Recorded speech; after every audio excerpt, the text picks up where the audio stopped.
Hello and welcome. I love that little intro video. I'm just going to bring the slides up here any moment. Here we go. Thanks all for joining. Today we are going to talk about the European Union's CyberResilienceAct and its repercussions. Both of those in the open source community, project maintainers, collaborators, but then also for the folks at home building software. We are on a pathway between the 19th of September 2024 and 2027. It seems like a long way away, but if anything like me, you jump week to week, it's going to come sooner than you think. So my name is Nick Peacock. I'm the Senior Director of Customer Success here at Cloudsmith. And really what that means is I work with Cloudsmith customers to make sure they're successful. I speak often with people about securing software supply chain, artifact management, and one of the things I've started to understand and learn more and more about is regulation that's coming. The EU CRA is one of those things. So we're going to cover 5 key topics over the next 27 minutes or so. We're going to look at why the EU CRA matters, why it matters to me, and why it matters to you.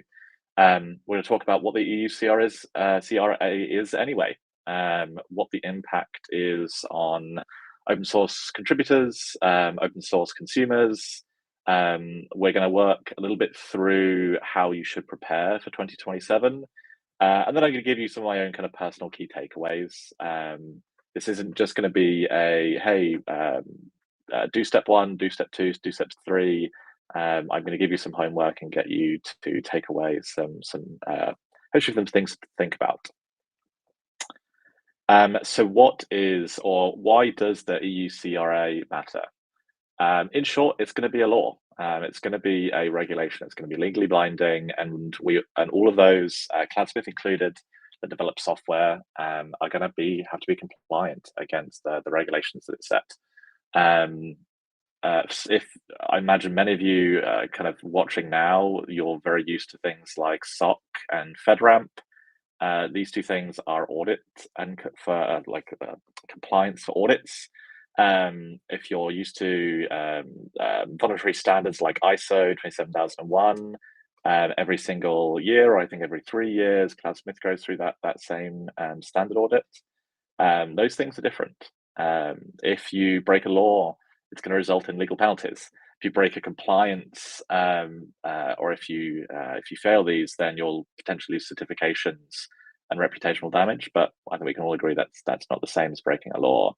And then things for like broken standards, it's mostly going to, I'd say, result in the loss of a competitive edge. If like Cloudsmith, SOC and ISO certifications are mandatory with doing business with other companies. You don't want to lose those things, but the ECRA will all need to comply with. So I would consider this, or if you remember the process like GDPR compliance, I know 5-6 years ago, when it came into force, the scope of work is relatively similar. You'll have to prepare actively, and this is going to cover a broad range of digital products. This isn't just for those that just build software. It's going to be for anything that there's a digital component to that product. And the next piece is, well, what is the EU CRA anyway? Really, the whole focus behind the CRA is the aim to enforce and strengthen better cybersecurity protocols. The focus of the bill really, or the law, will be to actively address vulnerabilities within software, both for consumer end users and business end users, to ensure that the software that they use isn't able to be exploited, or in the best possible way, you try to mitigate any exploits that come that way. The scope of this is quite broad.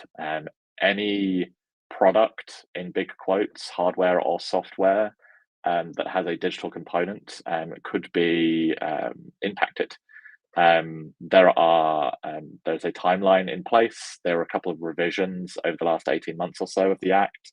But later this year, it should be ratified and become law.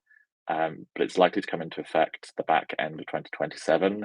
But if you're anything like the people that I speak to on a day-to-day basis, change can be slow in organizations, especially more fundamental changes.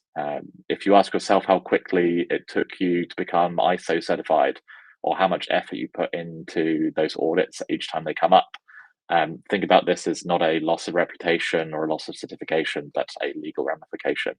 A 3-year time frame is probably not a long time frame to be looking at. And now we have to kind of understand the impact, but also the opportunities that this provides the community for open source. And the reason why this talk and others speaking about the ECRA focus so heavily on open source is fundamentally because 90% of companies use open source software in their proprietary software today. I think the number last recorded, I think probably more than 70% of everyone's code base for their proprietary software is probably made up of open source software and code. There is an example later in this slide deck that speaks to that. So when the vast majority of your code is not written by yourself, but you are still being responsible for maintaining it, it's really crucial to make sure that you understand how you're going to be impacted. An initial draft of the CRA did not exempt project maintainers or open source project maintainers.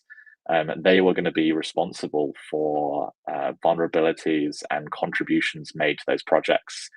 And again, I've got an example of this later on. For those projects where there are fewer maintainers and fewer contributors, it's really hard for those guys to ensure that vulnerabilities aren't brought in, maliciously or otherwise. There was dodged. There was lots of lobbying from a lot of different organizations, and the CRA was redrafted. But now it just means that those guys are exempt. But as a private or a public company that builds software and distributes that in the European Union, you are going to be responsible for every line of code and every bit and byte that's in your software. So there really is quite a significant impact. So who specifically is impacted? Obviously, if you have a hardware product with digital elements, you're going to be impacted. I'm not going to read from the slide. You guys can all read it for yourselves. The vast majority of software used in the European Union is going to be impacted.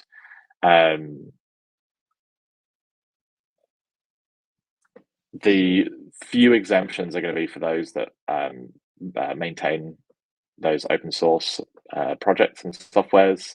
Any very small or micro enterprises, even though these guys will still have to adhere to cybersecurity best practices. Any internal software you build, develop, and distribute won't be subject to the EU CRA. And then also just those products that have regulation and standards that already govern. Think about things like DORA or the NIS for network and information security. They already have fairly stringent regulations, so this is for everything else. Cloudsmith's going to be impacted, and I very much expect that if you are listening to me today and listening to my voice, I fully expect you guys to be impacted too. What do we have next? So what is the impact on how you develop your own software?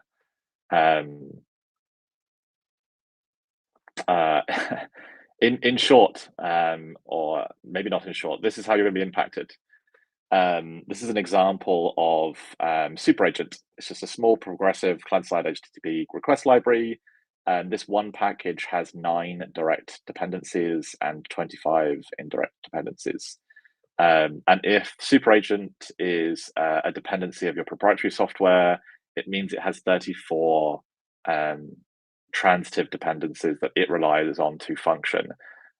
If you have 10 dependencies, you could have upwards of hundreds, if not thousands, of direct and indirect and transitive dependencies that your software relies on. So it's a complex ecosystem to view and maintain. Super Agent is a heavily used library. It's downloaded about 9 million times a week, has 4 core maintainers and about 300 contributors, and is a dependency for, I think this account was on GitHub, 1.5 million different repos that exist in GitHub rely on this dependency. So any one of these dependencies, direct or indirect, could be a threat vector. Anyone could go and try to contribute malicious or non-malicious vulnerabilities to any of these pieces.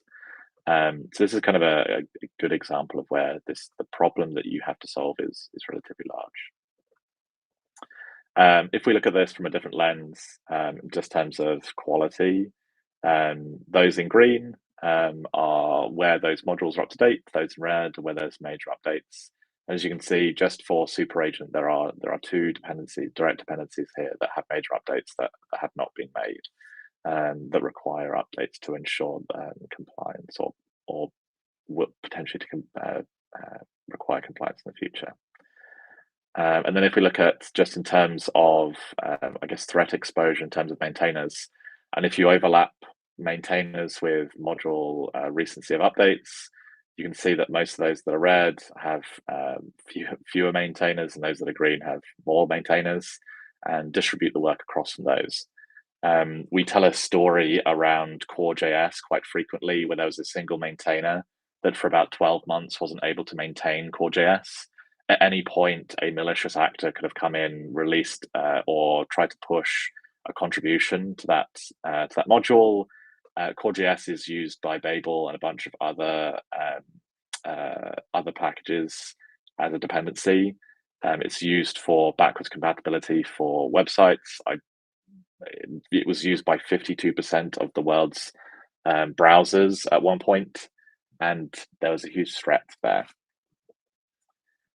So really, this is kind of the scale of the problem.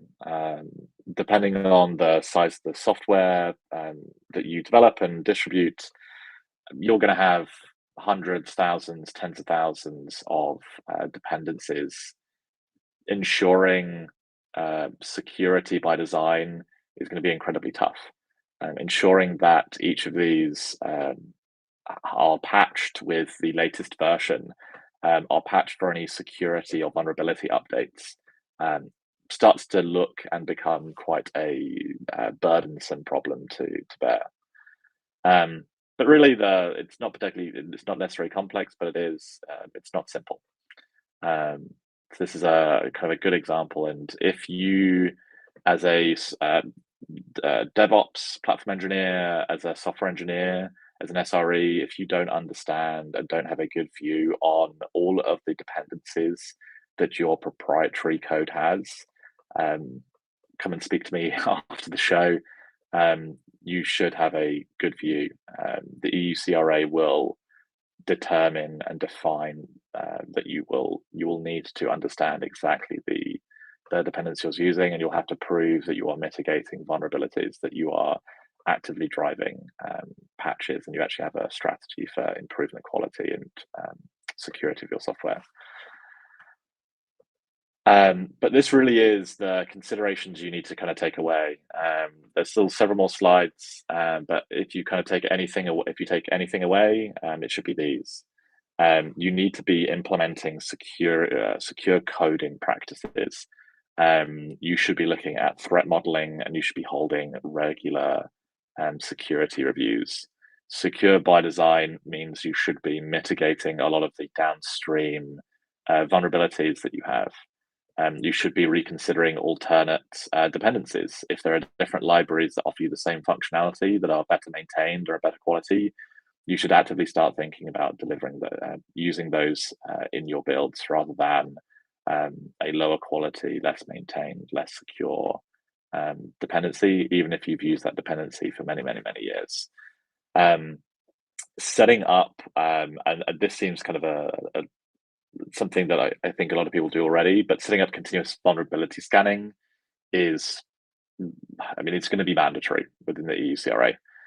Creating vulnerability disclosure processes, establishing a clear and articulable schedule for patches and updates, you will have to tell the world what vulnerabilities you have in your software, or you'll have to tell the auditors, either appointed by or pointed to by the European Union and the governing bodies.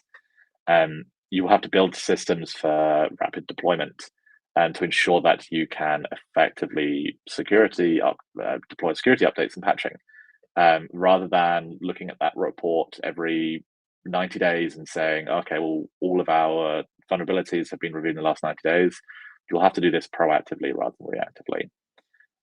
You should start thinking, if you don't already, about adopting international security standards like ISO and OWASP. If you follow these best practices, such as kind of securing and storing sensitive data using encryption, if you start looking at things like S2C2F for securely consuming open source software, you'll be very heavily on your way to being compliant with these components of the CRA. When it comes to risk assessments, you should look at integrating this into your software design phase. Risk assessments aren't just for compliance for SOC or FedRAMP or other compliance standards. You'll have to do this actively, and the CRA suggests that you implement this at the top of that development lifecycle rather than at the end of the development lifecycle. You should be regularly auditing third-party libraries that you use within your supply chain for vulnerabilities. You should use secure software repositories to offset man-in-the-middle or dependency confusion attacks. You should be implementing software composition analysis, in scanning for vulnerabilities, scanning for malware at the registry and repository level, at runtime, at build. It may seem like bringing a sledgehammer to a knife fight, but ensuring that at each of these kind of core checkpoints, you have secure software is going to be mandatory. And once you put these things in place, you should automate them well. But really, a secure software supply chain is the aim of the CRA as a control plane. You are going to have to prepare for independent security assessments. These are going to involve additional product testing, potential certifications, ensuring that you meet third-party audit requirements like ISO are going to be part of the CRA. I don't think we know yet whether they are going to stipulate the exact standards for audit or compliance. But if you want to get ahead, then I suggest, and if you're already not, I suggest looking at things like SOC and ISO and OWASP, or standards like SALSA for supply chain security, and as I mentioned previously, things like S2C2F for consuming open source software securely. You will have to update product documentation and anything customer facing, that is both an end consumer as a person or a business user. The material should include information about security features, updates, support timelines. You are going to have to provide and articulate clear end-of-life policies for security updates also. The consumer will need to be able to know exactly the actions they should have to take to ensure that the software they're using is secure. And you're going to have to be more open.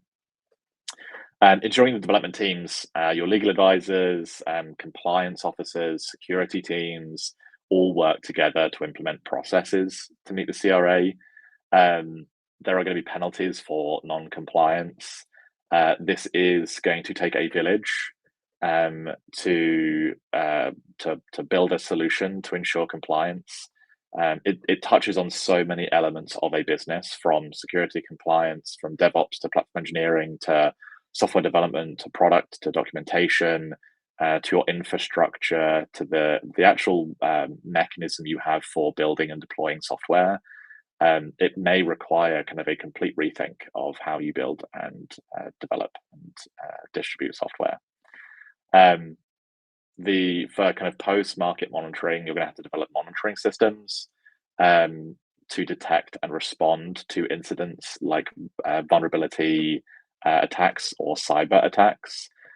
You are going to have to log any security related events. You are going to have to respond rapidly to those, and you are going to have to notify a governing body of a breach. Rather than quietly closing a vulnerability, you are going to have to um, proudly and widely say that you have been subject to a vulnerability and subject to attack, and you are going to have to resolve those things. The exact definition of what those are, I think, are yet still to be determined in the policy and in the law. But these 10 points certainly should go away and discuss internally.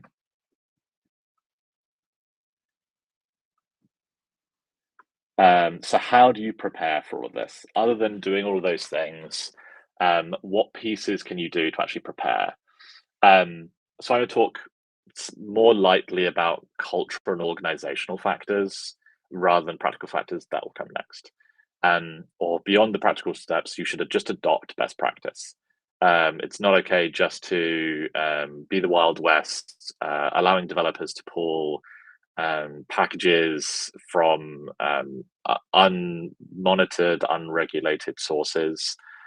So adopting best practices like STC2F and SALSA will help you prepare. They may not get you to full compliance, but they will certainly give you a good step in the right direction. The one that I'm personally enthusiastic about and passionate about is collaborating with OSS maintainers. You are the consumers of open source software. You leverage. They come with particular licenses for you to use and change software developed by another person or another group of people. You should go and collaborate with those maintainers and those contributors.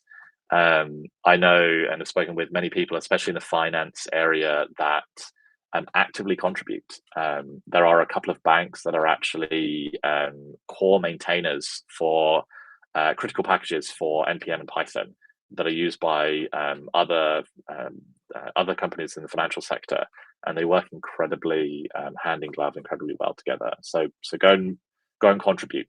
Don't just be a consumer. Go and be a contributor yourself, and engage with policymakers. As with all regulations and laws, it is built on imperfect information. It's why through lobbying from organizations like the Eclipse Foundation, the Open Source Initiative, and the Linux Foundation, they saw a change and were the agents of change of a redraft to ensure that open source project maintainers were not liable for the regulation. But it still means as a private or public business who build and distribute software, you are going to be reliable for these things. So these are kind of, I'd say, more cultural, more things to do as an individual. Start thinking about best practice. Go and contribute to projects and libraries that you and modules that you use on a daily basis to build your software. And more practically, this is kind of what you need to do. A centralized artifact store is critical. This is both for your private packages and for your open source packages and libraries. This, as a developer, this should help you access and consume packages easier. As responsible parties, so DevOps, platform engineering, SREs, being able to control and observe and monitor the artifacts and packages and libraries used within your software, that's going to be absolutely critical.